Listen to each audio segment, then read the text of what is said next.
ॐ अग्निमूर्धाद्वः ककोत्पत्ति पृथिव्यायामः अपाम रेतामस जनवतिः ॐ भो भौमाय नमः।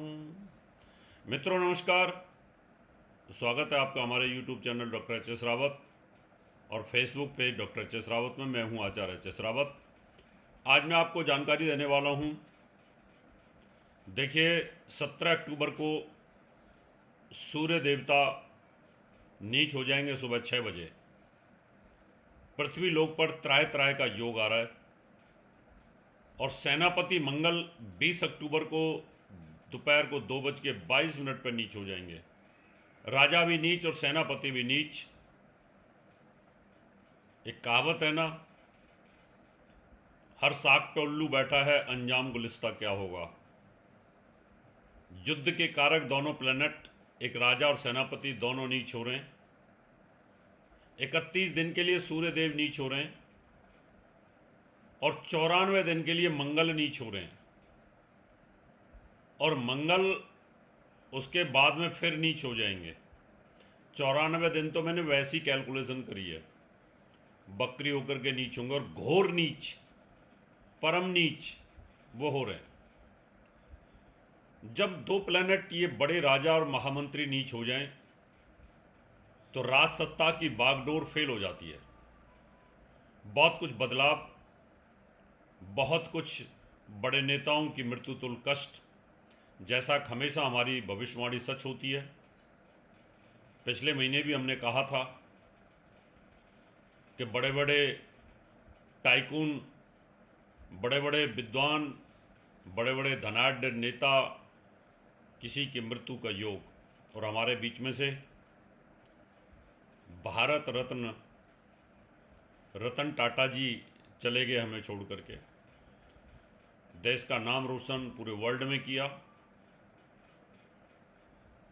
आपने देखा कि हिजबुल्लाह का सरगना वो भी मारा गया, वो भी एक राष्ट्राध्यक्ष की तरह था। युद्ध चरम सीमा पे चल रहे हैं। इसमें अभी कोई कमी दिखाई देती नहीं है। अभी मंगल आगे नीच जब होगा तो उस समय पर शनि और राहु की युति हो जाएगी।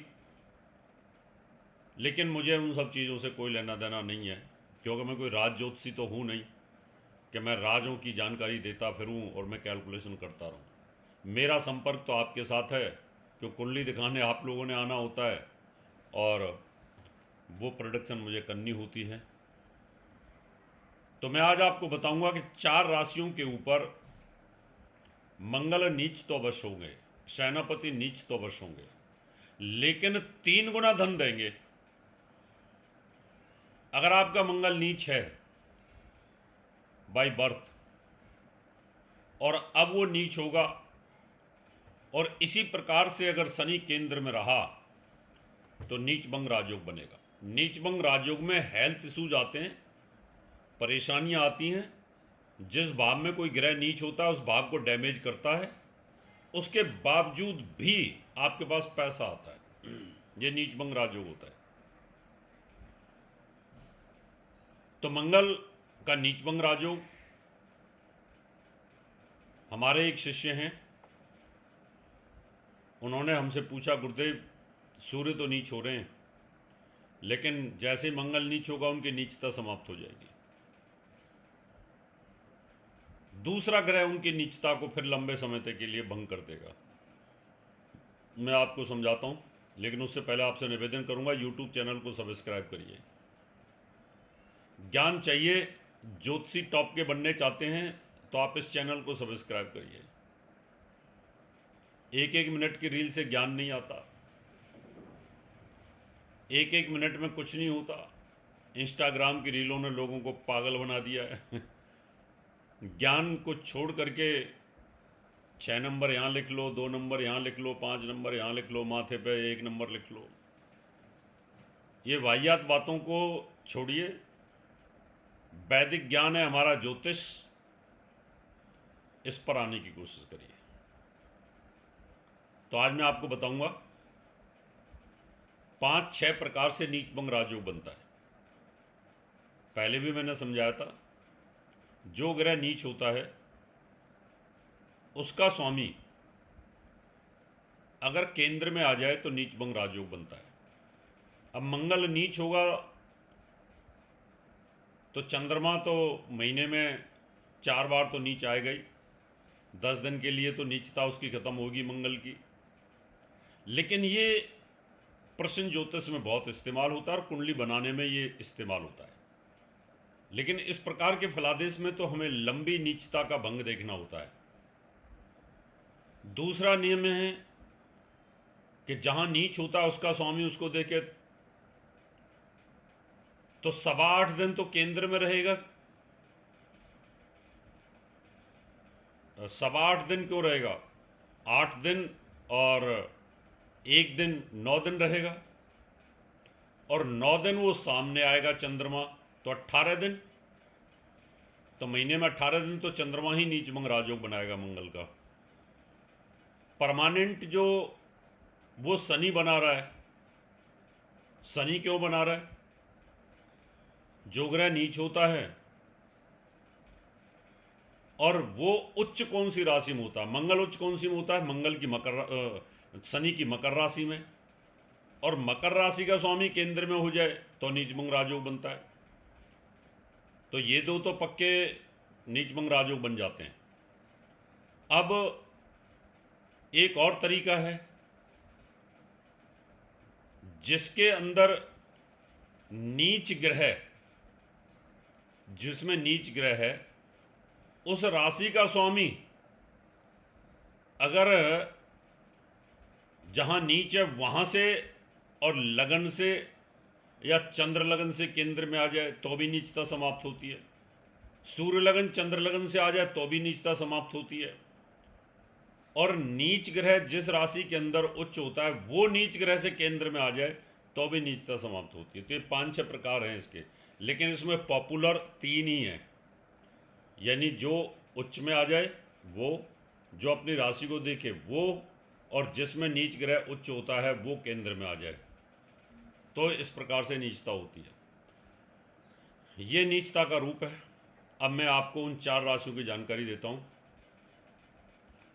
हम पहले बात करेंगे वृष राशि की, बाकी 8 राशियों की जानकारी और दूंगा आपको, अभी चिंता मत करो। अभी तो मैं खाली उन राशियों की जानकारी दे रहा हूँ जिनके पास पैसे का स्रोत बनेगा।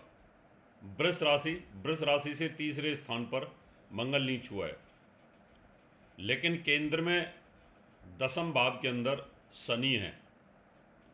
तो शनि बकरी अवश्य है, लेकिन लगातार ये 29 मार्च तक रहेगा। तो यहाँ पर वृष राशि के लिए नीचता पूर्ण रूप से भंग हो जाती है और वृष राशि वालों को पैसे की आमदनी का स्रोत बनता है। अगली राशि बनती है हमारे पास सिंह। सिंह राशि से अगर देखा जाए तो मंगल 12वें भाव में पड़ेगा और शनि पड़ेगा 7वें भाव में, वो भी लगातार रहेगा। तो यहाँ पर भी नीचता भंग होती है, क्योंकि मंगल उच्च होता है शनि की राशि में और शनि केंद्र के अंदर है। और वैसे भी 18 दिन के लिए तो चंद्रमा ही उसको चेंज करेगा। अब मंगल जहाँ है, मंगल से केंद्र में चंद्रमा आएगा, 4थे भाव में आएगा, 10वें में आएगा, या उसको देखेगा तो नीचता तो भंग करेगा ही करेगा ना वो। अगली राशि है वृश्चिक। वृश्चिक राशि की अगर मैं बात करूं तो मंगल नीच है।